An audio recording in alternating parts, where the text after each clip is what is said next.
Hello guys, MT here.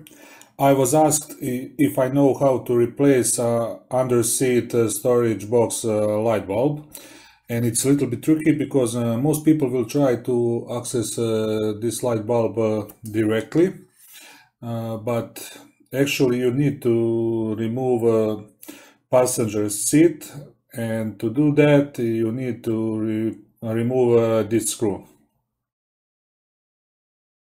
Use a Phillips screwdriver to remove that screw and then carefully remove the passenger seat.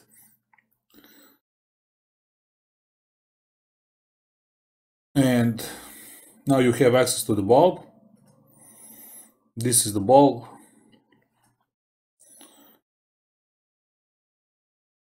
It says V-2. That's probably the type of the light bulb.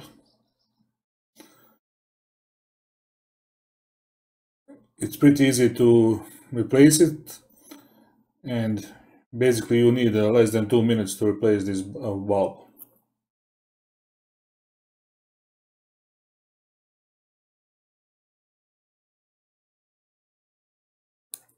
If you liked this video, please subscribe to my YouTube channel.